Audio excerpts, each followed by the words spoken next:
What's going on, family? I'm Scrapbook Boxing, Museum of the Forgotten Fisticuffs series. I want to continue to examine 100 years of world championship fights. Philadelphia light heavyweight champion, NABF, Mathew Muhammad, would knock out Richard Cates 1 minute and 35 seconds into the 6th round. The fight would take place at the Philadelphia Spectrum on a Friday night, February 10th, 1978. 8,586 spectators would watch their hometown hero defend his crown for the second time. Now, he fought Richard Cates. Who was Richard Cates? Fought from 1969 to 1983. He had total bouts of 50 fights, 44 wins, 6 losses, 23 knockouts, and he was stopped 5 times himself. He was from Savannah, Georgia, and he died in Bridgetown, New York. Now, Richard Cates was 24 years old when he fought Mathew Muhammad. He was 6 foot, he weighed 175 pounds, and he had a 77-inch reach. He had a record walking into that fight of 34 wins, 3 losses, and 19 knockouts. As for Mathew Muhammad, he was 23 years old. He stood 5 foot 11 inches. He weighed 175 pounds, and he had a 75-inch reach. He had a record of 18 wins, 3 losses, and 11 knockouts. Richard Cates fought Murray Sullivan, James Scott, Jeff Lampton, Mathew Muhammad, Jerry the Bull Martin, Victor Galentes, Don Fulmer, and Roger Rouse. Let's take a look at the fight that took place between Mathew Muhammad and Richard Cates. What a fight that was. February 10th, 1978, at the Philadelphia Spectrum.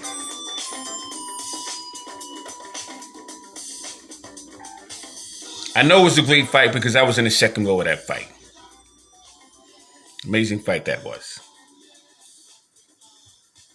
Ladies and gentlemen, Harold Johnson!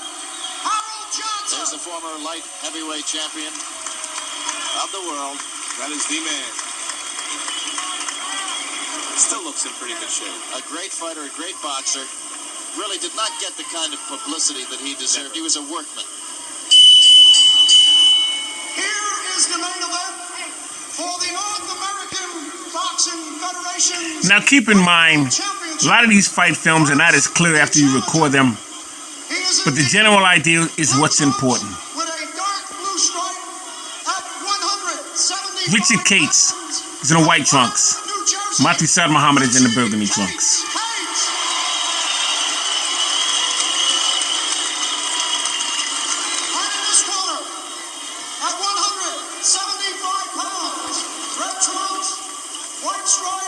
From South Philadelphia, the North American lightweight champ, Matt Franklyn.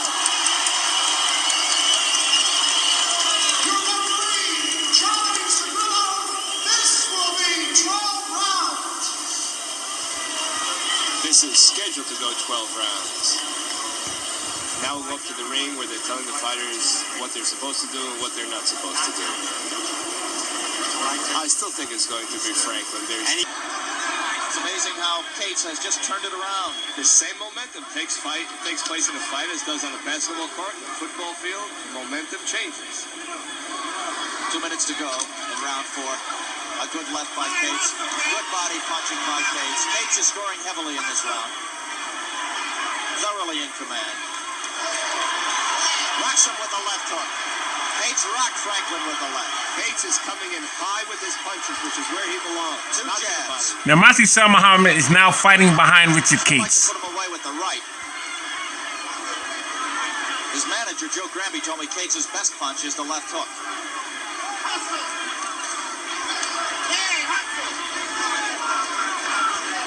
It's just amazing how the fight can turn around in 1 round. It's as you said, they find something. It's Cates is reaching over Franklyn's arms right now. Oh! Beautiful straight right hand down the pipe. And he's bleeding from the nose. That's a perfect right hand. That's the way you throw a right hand. Muhammad is down. 3 or 4 seconds to go. He's saved by the belt. He would have lost his title, no question about it. Look how quickly He was saved by Cates came across that ring. Right hand, he doesn't know where he is. They should not be celebrating at this time. They should not be celebrating at this time. Not stop it. Cates handlers were holding him Cates up. thought he won. Here comes that punch now. We'll see it again. Here it comes. Franklyn. Look how he drops the right hand right from where it is. He waits to Muhammad throws a punch and he counters him. There it is. Beautiful punch. On the nose. A right hand, right on the nose. They are working feverishly in Franklyn's corner, trying to get him back together. No reason why Cates not take out Muhammad when this bell rings. If he's not able to get him out of there, he's not a finisher. Cirillo just came over to Franklin's corner to say clearly, I did not stop. Because as you can see, Muhammad shaking his head, he's still not quite together. This will be round 5. Franklyn is being told, just jab and stay away this round. And they're absolutely right. Casey needs to go right to Muhammad in a straight line.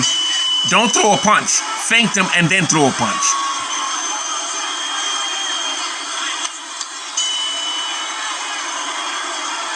Here we go. No good. Cates No good. smells victory. No, Goes to sir. the body. He should have went right to Muhammad, feint him, and threw a punch at him. Let's backpedal for a round. Give up the round. Then open a combination. Left jab. He's against the ropes now. Left. Because Muhammad is still hurt. Place for him to be. That's a tired-looking man. Mathew's side of Muhammad has great recuperative powers. Do not give him an opportunity to regain his Right strength. on its feet, sensing that Because he has a lot of heart and determination. Cates is working the body. Cates is scoring. No, Case is not doing anything to Muhammad. he has to get off the ropes. He's not a finisher. Uppercut by Cates rocks Franklin's head. Franklyn hasn't thrown a punch. At this stage, he can't afford to exchange punches with him. He has to backpedal and run around the ring. He stuck one in there. Cates stuck another right into the face of Franklyn. Left. Over at Cates' end of the ring. Franklyn really protecting his head with those gloves.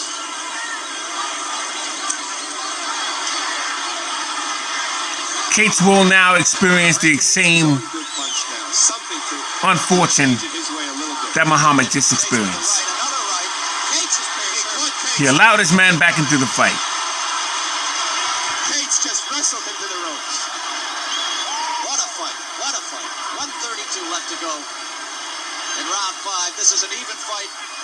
Both men have been on the canvas, though Cates went down via a slip.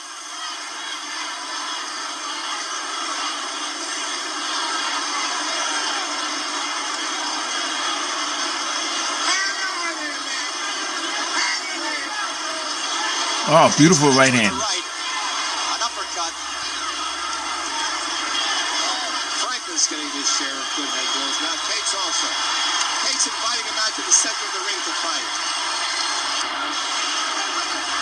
Oh, Cates is hurt.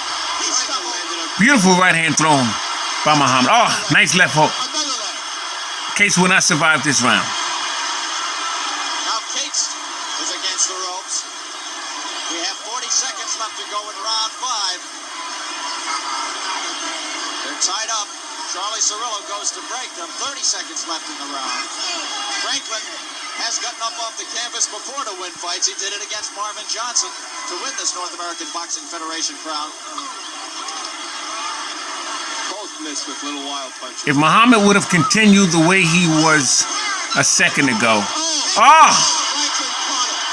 There's only 10 seconds left in the round. 10 seconds left. Cates is getting up. Oh, that's it. That's Both the bell. fighters saved. The bell. saved by the bell. Round is over. Nobody hears the bell. The round is over. 2 rounds in succession and both fighters saved by the bell. You are not allowed to work on your man in the middle of the ring. You must bring him back to a corner.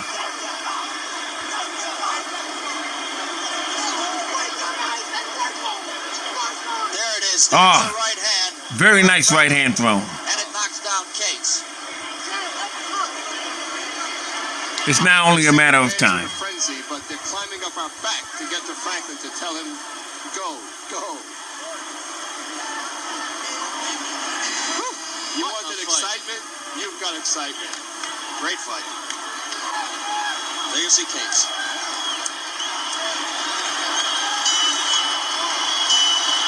Round 6.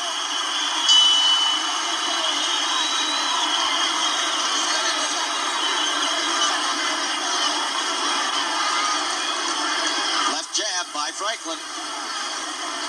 Right hand by Franklyn. And Cates comes back with the right hand.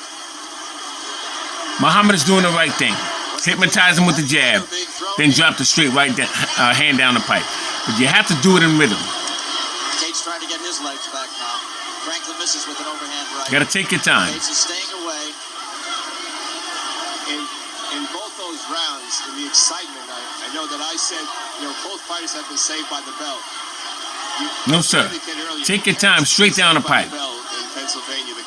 And you'll get him out of there. They were saved in the sense. Yeah, what I said that was, for those viewers who are... There you go. Beautiful straight right hand down the pipe. That's what gets your man out of there. Franklyn is really pummeling Cates, but he hasn't fallen. You've got to take your time. And he almost comes through the ropes. Cates, right in front of us.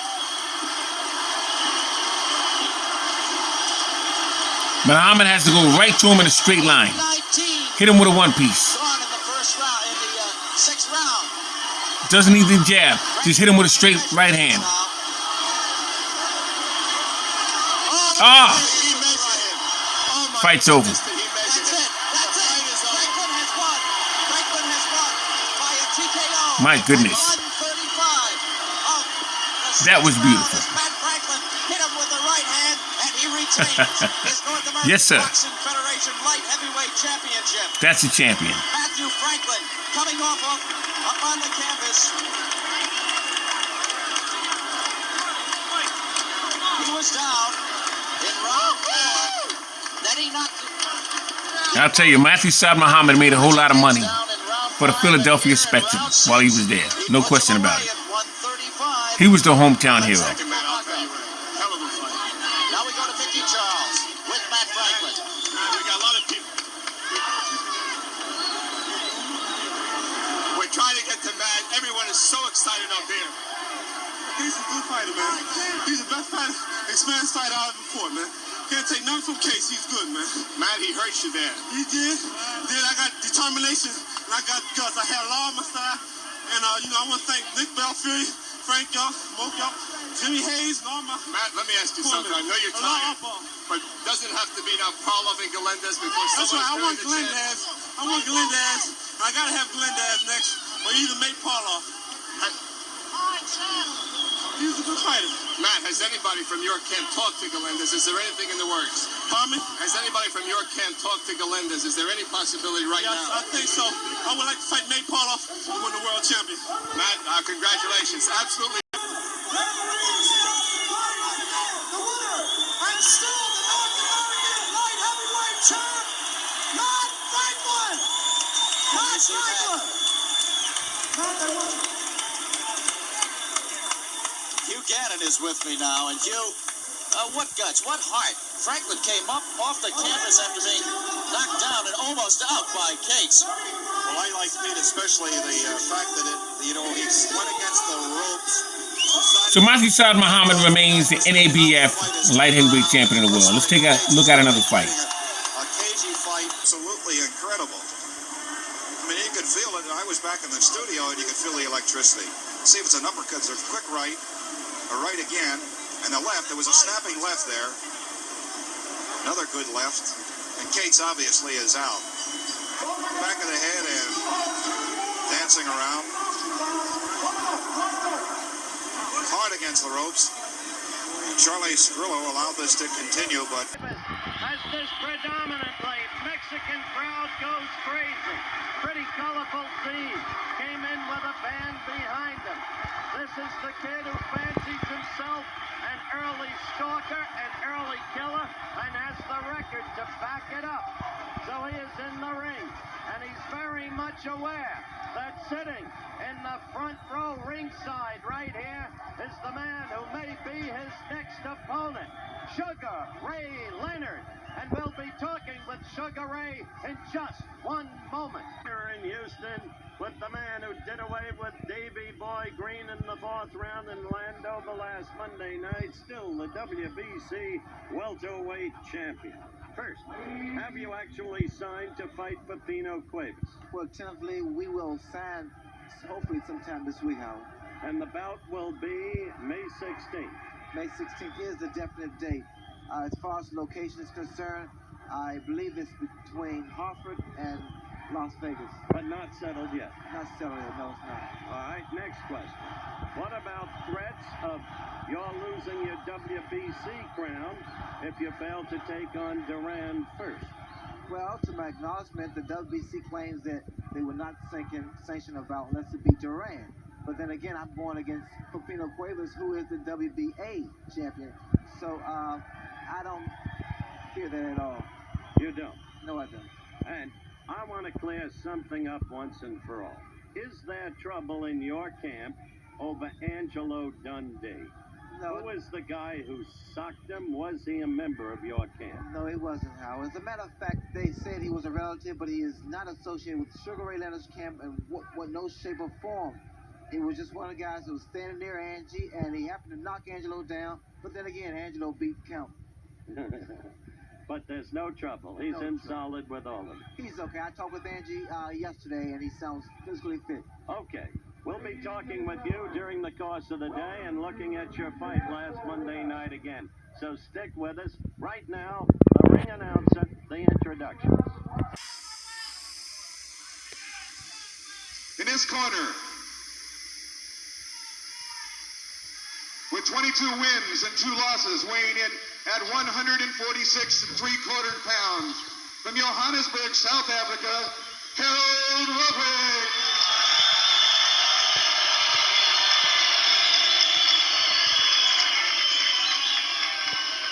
And in his corner, wearing the red trunks, weighing in at 146 1/4 pounds, from Mexico City, Mexico, the World Boxing Association champion, Pipino. Well, you can tell where the sentiments are. Quickly about those 5 losses in the Cuevas record. He turned pro at 14, won the title incredibly at 18, but lost 2 bouts when a kid of 14 and 2 more when a kid of 15. So throw those losses out. There's the tail of the tape. The ages about equal. There are the weights, half-pound weight edge for Volbrecht, forget it, height edge, but reach is essentially the same, 2-inch differential, that's not much. In the meantime, WBA rules, 10-point must system of scoring, mandatory 8 count, and the 3 knockdown rule is in effect, no saving by the bell, of course, unless the last round. It is a 19-foot ring, good size ring. They're wearing Reyes Mexican gloves. Those are not the terribly damaging Mexican type. Reyes gloves are most acceptable. First round action underway. And keep your eyes posted on Mr. Cuevas. Right in the early going. He is not a jabber. He is a clubbing type puncher. Cuevas is vulnerable to a right hand. You can already see that. Scoring done by the referee and 2 judges. The referee is Carlos Barracal. Chris Jordan and Joey Buncer are the judges. Chris from Houston, Buncer from Washington. So.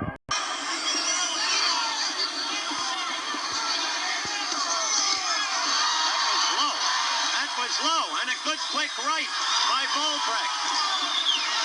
He got out of that corner before real trouble developed. And we're about to come to the end of this, the 4th round.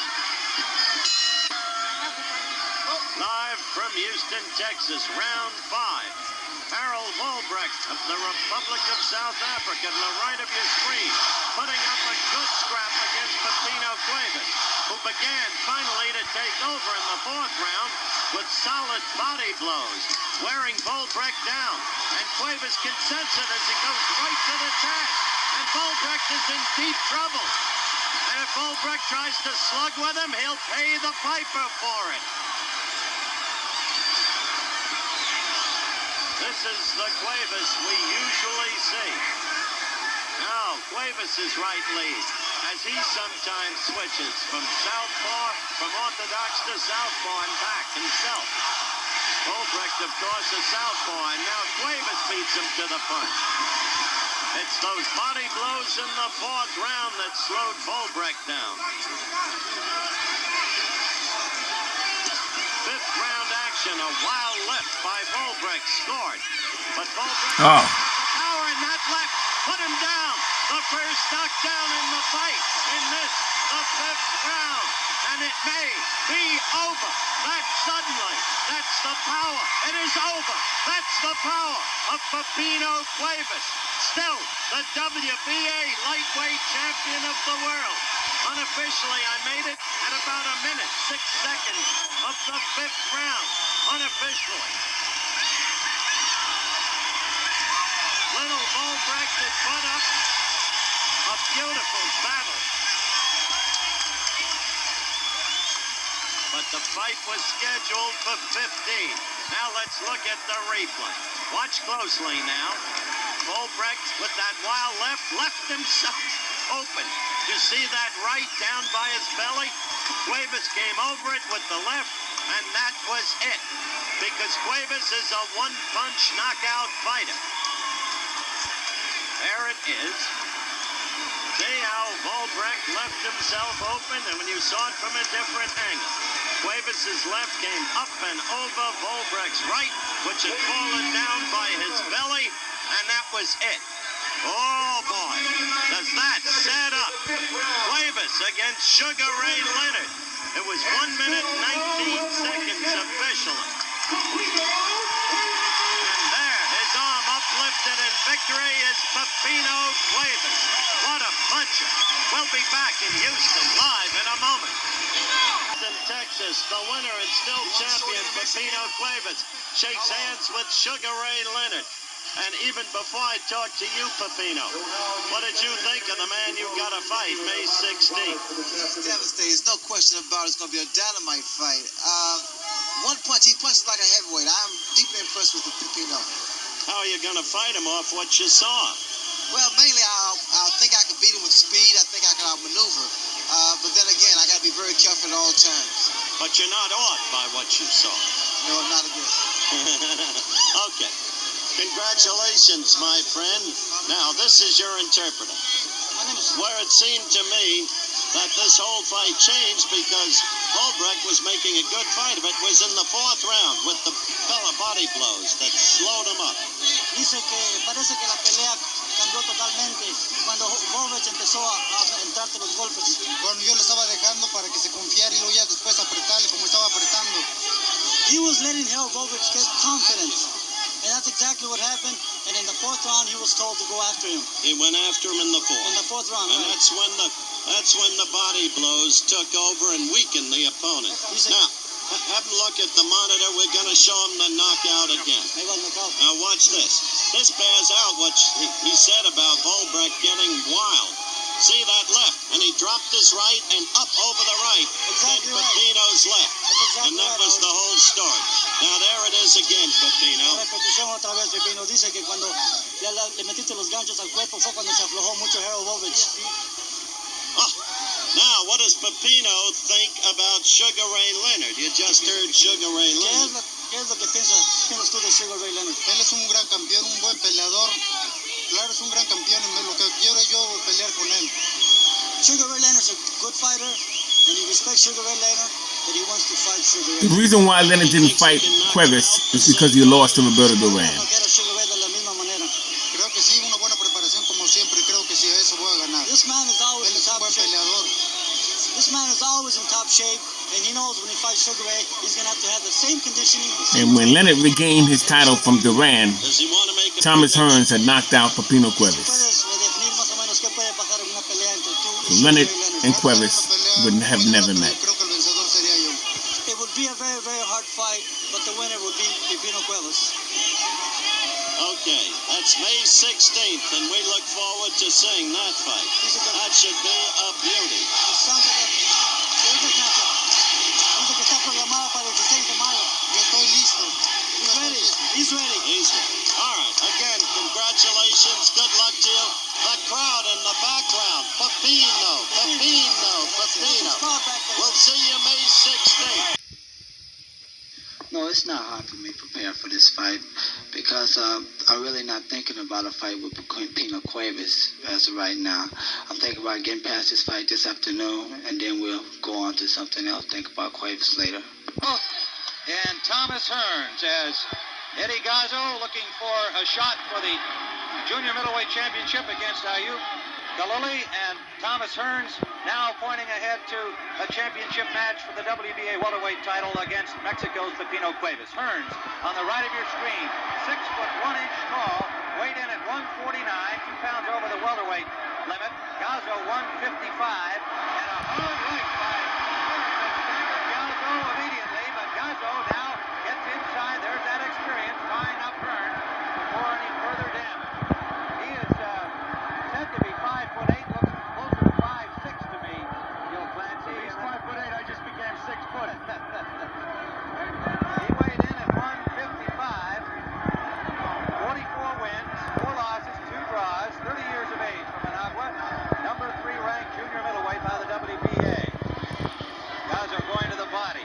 Hearns, 21 years of age, 27-0 with 25 knockouts, number 2 ranked welterweight by both the WBA and the WBC. There's a right hand, Gazo really nailed on the chin. He went to the floor.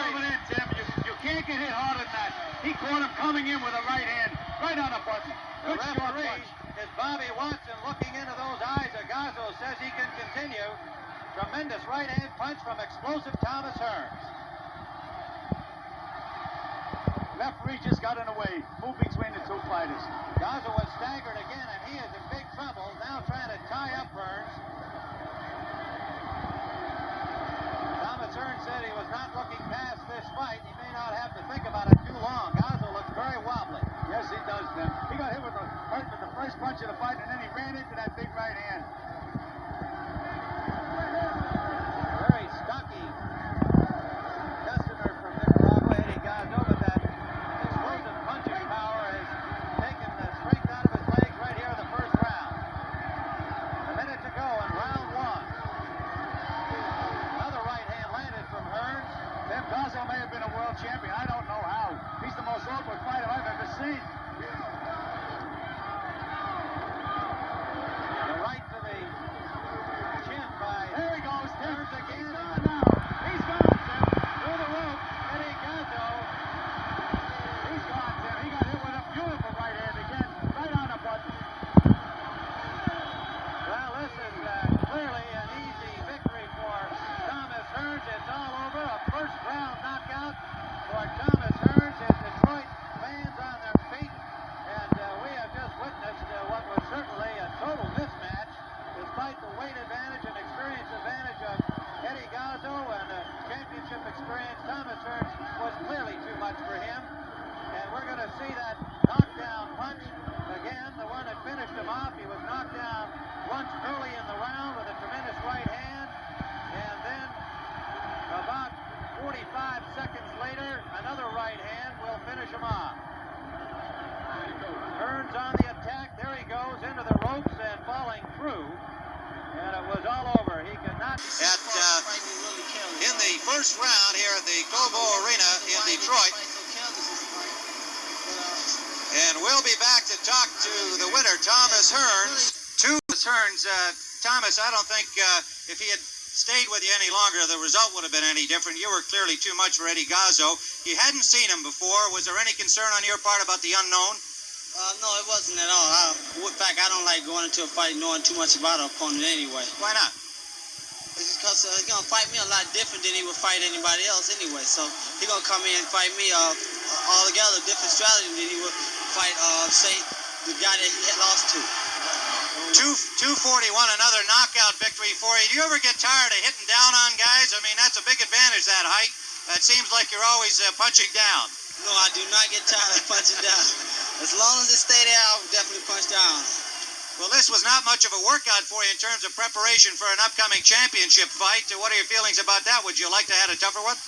Oh, no, well, I definitely wouldn't like to any tougher than what it was, because my strategy was to get in there and get him out of there as quick as can, if that was possible. Because, I'm looking up for this championship fight, and I definitely want to suffer any sort of injury. All right. Let's take a look at the knockout again, Thomas, and you can describe what happened. He was quite short, looked to be about 5'6.5", maybe 5'7". We'll look at it again. When somebody try to keep the pressure on me, that way I can do an awful lot of counter moves, or a lot of pivot moves on the person. Well, Cuevas, of course, is a great puncher, too. Well, I'm not worried about that. That's something I don't need to worry about at all. All right. Good